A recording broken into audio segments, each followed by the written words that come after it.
y'all, welcome back to our channel. If you are new here, my name is Katrina. I am a homeschooling mom of 8 kiddos, and today I just wanted to talk about what we're reading this month of February, especially for Valentine's Day. Now, if you have followed along with us before, you know that we are getting ready to have a big move. So our homeschool day is not really very organized. There's not very many things to do. We're at the end of our school year, and so it's the perfect time to pull out our Valentine's Day books, which I had already planned to do. We have a set of Valentine's Day books that we read with the kids every year, and then they get put up, and we bring them back out the next year. So I have brought those out, and I thought that I would share them with you and let you know what we are going to be reading in the next few weeks.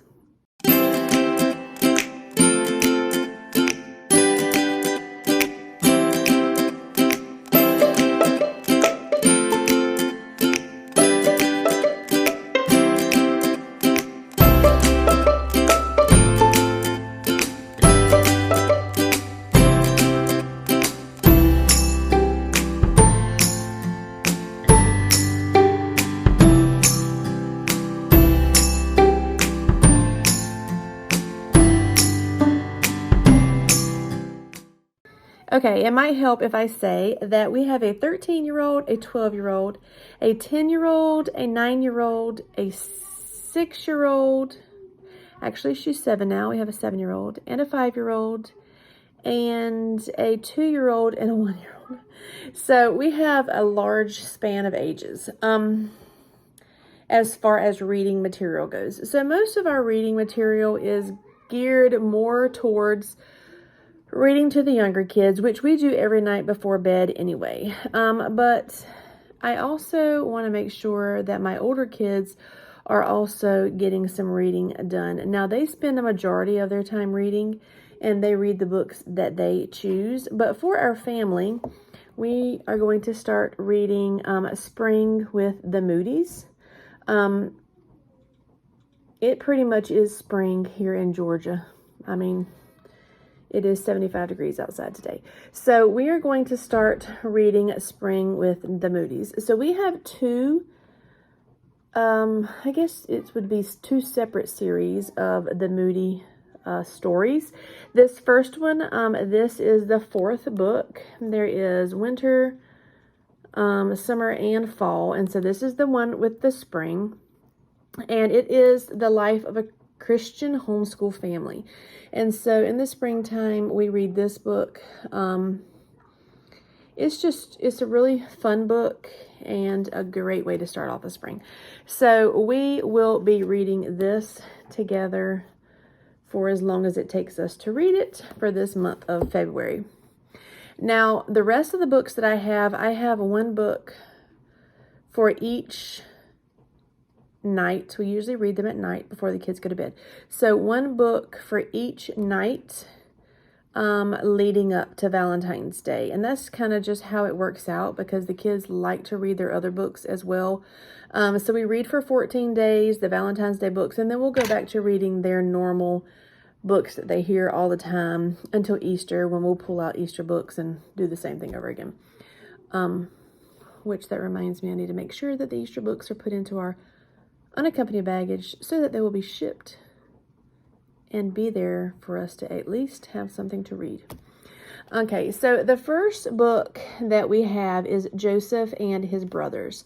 Now, this is the Beginner's Bible series, and we have the whole series.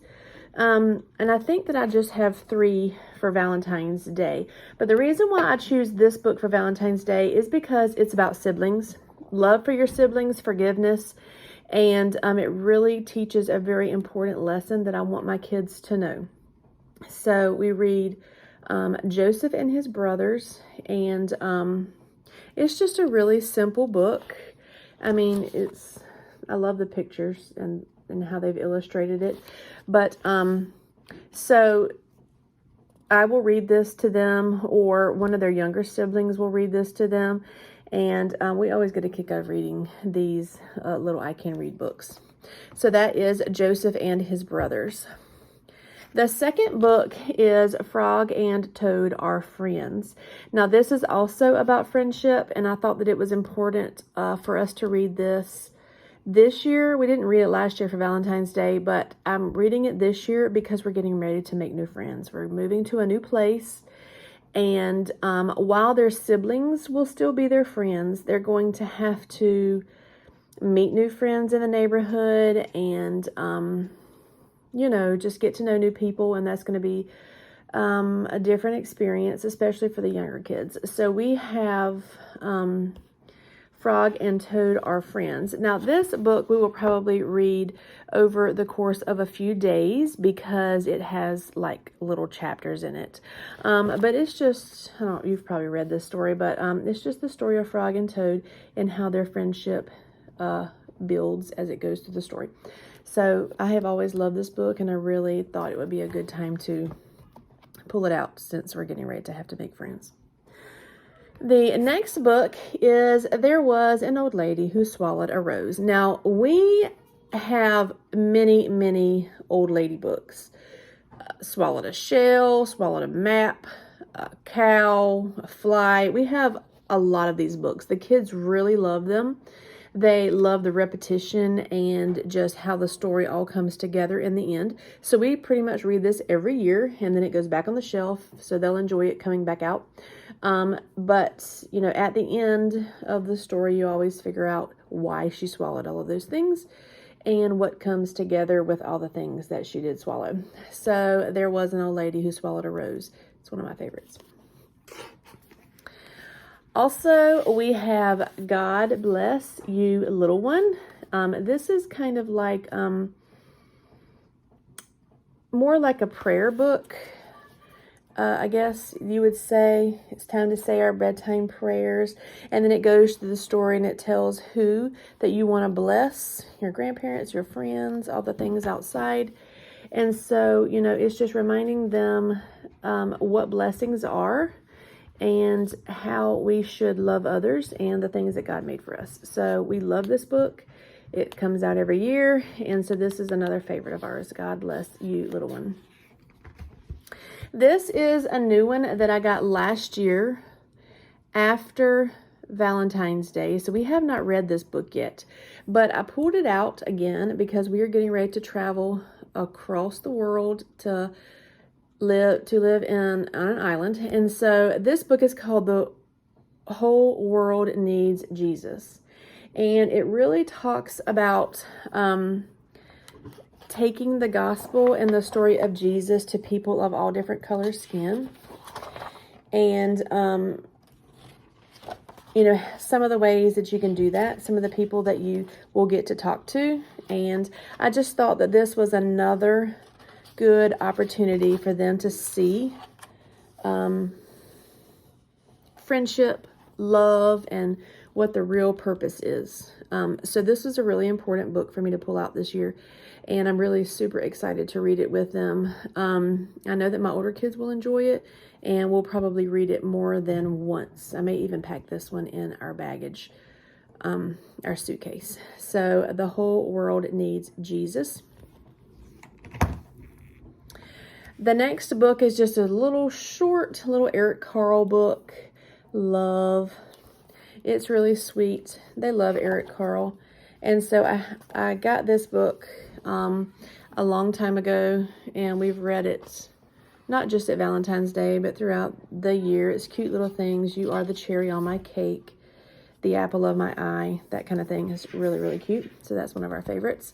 Also, by Max Lucado, Just in Case You Ever Wonder.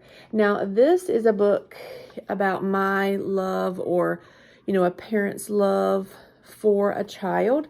And so we really love reading this to them. It's not something that we read just at Valentine's Day, but it's definitely going to be read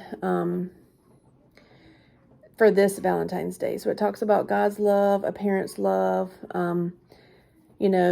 you being sent by God. I highly recommend this book to read at bedtime anytime, just in case you ever wonder. Another little fun book is I Love You, Little Pookie, right? So this is just about the pig family. We also have Night Night, Little Pookie, which is one of the kids' favorite books. I think we've actually had 3 copies of that book because it gets worn down so much. But this is the love version of that. And sometimes you're quiet, sometimes you are wild, but we love you anyway, you know? So here's another book about love and just, you know, kind of like a mom's love. But I love this book. They love the book. We love Pookie. It's great. Guess How Much I Love You. This is a very popular book. We read it all the time. You know, nut brown hairs. And we don't read it just at Valentine's Day, but it's definitely, it's coming back out for this Valentine's Day. I wanted to make sure that we had it on their shelf to read. It is a sweet, sweet story about big nut brown hair and little nut brown hair. And I love you this much, and it's just super cute. The next book is Little Blue Truck's Valentine. Now, Little Blue Truck is one of our favorite series that we have. And we have quite a few of them. Springtime Makes a Friend. We have a lot of Little Blue Trucks. So Little Blue Truck's Valentine is another sweet little story. You know, he's always doing things with the Barnyard Friends. And so here he gives them Valentines. And it's really a cute book. My boys, Tucker and Reid, really love it. Owen's not really, he doesn't really sit long enough to read anything. But this is definitely a favorite of Tucker and Reid. They love Little Blue Truck. The next book is another in the Bible series. This is Jesus Saves the World. And of course, it is the love of Jesus. And so that's super important for us to be reading to our kids. And so it's just his story about how much he loved the world and what he did for us. And so that is one that we are also throwing in there. Another book that I got a few years ago is called The Invisible String. Now, this book we got this book because of deployment. So, you know, Len deploys quite often, or well, he did. He thankfully won't be for a while, but we got this a few years ago, 3 deployments ago. And so we read this book quite a bit, but I absolutely love The Invisible String. It just talks about how you can be worlds apart and still connected. And it is a super, super sweet, sweet book. Would it reach me even if I were a submarine captain deep in the ocean? Asked Jeremy. Yes, Mom said, even there. So it just helps to remind your kids that no matter where you are, and you're getting ready to go somewhere really wild, so they'll be separated from their grandparents and everything else. So The Invisible String is really a good book to read all the time, not just at Valentine's Day. But, you know, I wanted to get some of these books read before we leave. The last of the series that we'll be reading is Baby Moses and the Princess. And I'm, again, doing this because of siblings and the bond that siblings have, and you know, how Miriam treated her brother Moses and took care of him. And so I just thought that this would be another cute little story for us to read for Valentine's Day, you know, talking about the love of a sibling. The last book that we have is The Friend Who Forgives. Now, I love the way that this book is illustrated, but this is a true story about how Peter failed and Jesus forgave him. So all about the love of Jesus, and no matter what you do, you know, Jesus is there to forgive you and to free you up. So, you know, Peter was an impulsive person, and so it just shows that your little mistakes that you make are not as big as you think they are, you know. And so the illustrations are just wonderful. Goes through the story of Peter and how Jesus talks to Peter and really is Peter's friend. And so we'll be ending with this book. But so yes, those are the books that we're going to be reading this Valentine's Day here in our home. I just wanted to share some with you in case you're wondering what new books you could add to your home library. These are the ones that we keep, most of them strictly for Valentine's Day. Some of them are always on the shelf, and I just pulled them to make sure that we read them. But some of them will get put back on the shelf for next Valentine's Day. And that kind of just keeps it fresh, and you know, you're not overreading the stories, and the kids always enjoy having them come back out later and reading the stories again. They'll have forgotten about it, and it's like, oh, I love that story. So thankfully we'll be able to read these books and then put them back on the shelf, and they will be boxed up and shipped to our new home and be ready for next year as well. So we also have Easter books that I'll be pulling out that we read every year for Easter. That's a lot more in depth, and that'll be on a separate video closer to Easter time. But I really enjoy sharing these things because I enjoy watching videos where people recommend new books. So some of these books I got as recommendations from some of y'all here on YouTube. So I hope that you enjoyed this list. I hope that you'll add some of them to your collection, and always keep looking for more books. Kids love to, you know, read new stories and hear new stories, and it's just great for family time here in our home. So thank you for joining us, and we appreciate you being here. And until next time, bye.